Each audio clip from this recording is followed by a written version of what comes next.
Earlier this week, China released new data suggesting that, after a slight slowdown in October, China's exports returned to growth in November, taking China's total trade surplus this year to over $1 trillion. This is astonishing. It's already the largest trade surplus in recorded history and implies that China's trade surplus has grown 20-fold in the past 20 years, from about $50 billion in 2004. Moreover, this mind-boggling figure might actually be an underestimate. Analysis of Chinese data by economist Brad Sester at the Council on Foreign Relations suggests that the real surplus is nearer $1.2 trillion. So, in this video, we're going to explain how this surplus actually happened, why Trump's tariffs haven't really affected it, and whether it's sustainable.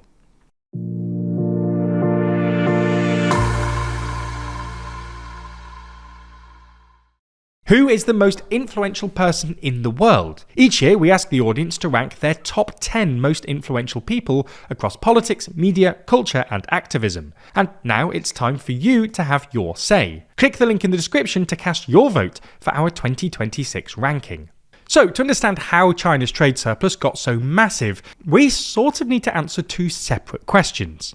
1. How come China exports so much stuff in the first place? And 2. How come it imports less than it exports? So, let's start with the first question. How come China exports so much stuff to the rest of the world? Well, some of this is just a consequence of the fact that the Chinese economy is massive. China's GDP has risen from less than $1 trillion in the late 1990s to about $18 trillion today, averaging nearly 9% annual growth. A $1 trillion trade surplus might sound absurd to us Brits and Europeans, who generally talk about billions rather than trillions, but becomes less absurd once you recognise the sheer size of the Chinese economy. This speaks to a common misconception about China's trade balance. Commentators often tout China's massive surpluses as proof that China's economy is uniquely unbalanced. But relative to GDP, China's surpluses aren't actually that big. For context, having peaked at around 10% of GDP in 2007, for the past decade or so, China has run a trade surplus averaging about 3% of GDP, according to World Bank data. This is obviously above the international average, but below that of other chronic surplus countries like Japan and Germany, which have run surpluses averaging about 4 and 7% of GDP respectively. Nonetheless, the size of the Chinese economy alone can't fully account for its dominance in global export markets. It's also because Chinese industry is incredibly competitive internationally. Chinese industrial workers are incredibly productive. A study published last month found that, in industries where output can be measured in physical terms, a Chinese worker produces 2 to 3 times as much output as an American one, despite being paid 80% less. This has helped China become the world's largest industrial exporter. China accounts for about 20% of all manufacturing exports globally, up from barely 5% in 2001, and more than twice that of second-place Germany.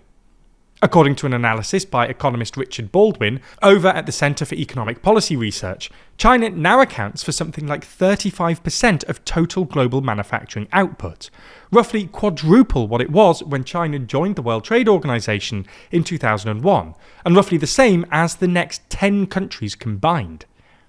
China is now the top source of imported goods for roughly 2/3 of all countries worldwide, including the majority of countries in Africa, South America, and Southeast Asia.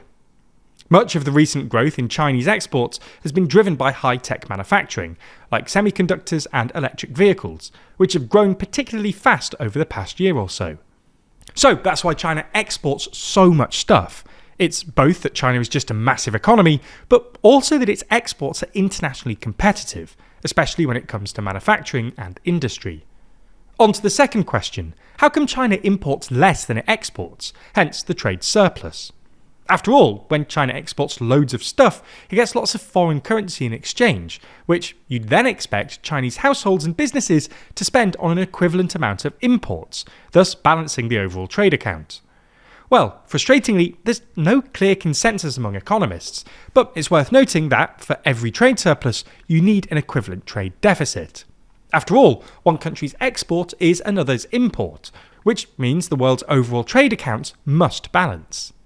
For decades, the US has run a massive trade deficit, essentially absorbing China's surpluses. This has given way to an ongoing debate amongst economists as to which country is primarily responsible for a trade imbalance. Some economists blame surplus countries like China, accusing them of doing stuff like devaluing their currency and underpaying workers so they can't afford as many imports. While other economists blame deficit countries like the US, accusing them of recurrent budget deficits and inflows of foreign money to cover the gaps between exports and imports. We think it's probably a bit of both. While Chinese workers have actually seen some pretty steep wage increases in recent years, and the CCP have quietly taken steps to improve China's social safety net, it's nonetheless clear that China is actively devaluing the yuan, which makes China's exports extra competitive and reduces the amount of imports households and businesses can afford. It's also true, however, that the Trump administration is running massive budget deficits while pressuring other countries to invest in the US and buy US debt, which are essentially a means to finance America's trade deficits. Anyway, this takes us on to the next part of this video. Why didn't Trump's tariffs reduce China's trade surplus? After all, the US has long been China's largest export market. How come whacking massive tariffs on Chinese goods hasn't led to a marked decline in China's exports and thus trade surplus? Well, at first glance, it looks like China has just been able to redirect its existing surplus to other destinations. While China's exports to the US have fallen, China's exports to other regions, including Europe and Southeast Asia, have surged. This has led many commentators to conclude that China just redirected goods that were originally going to America to consumer markets in Europe and Asia. But while this is probably partly true, China is probably also using third countries for transshipments. In other words, exporting to America via some third country to take advantage of that third country's lower bilateral tariff rate. This would explain why, once you strip out pharmaceuticals and gold, which saw a massive surge in imports ahead of the tariffs, America's overall trade deficit is as big as ever. While America's bilateral deficit with China has shrunk, this just suggests China is rerouting exports via third countries. This was a predictable consequence of Trump's insistence on bilateral tariffs. They're easy to get around, because you can just reroute via some third country. A universal tariff would thus probably have been more effective in reducing America's trade deficit, although even then we should say the economic data is a bit murky. As a final thing, commentators often argue that China's imbalances are ultimately unsustainable. They're not what orthodox economics would predict, and they irritate China's trade partners, especially in Europe. But we should note that China's ability to find new export markets in the face of tariffs and America's apparent inability to meaningfully reduce its overall trade deficit suggests that China's imbalances might persist longer than expected.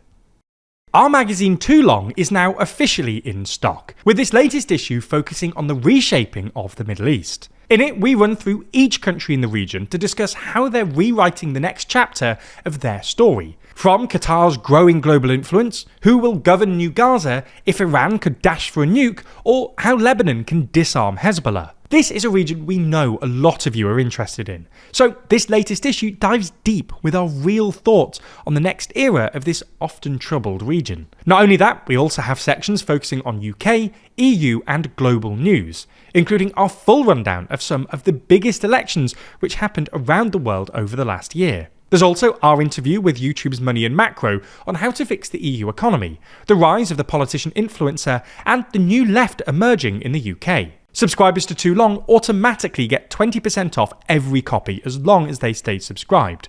But as a special Christmas offer, you can get an additional 30% off your first issue if you use code December25 at checkout.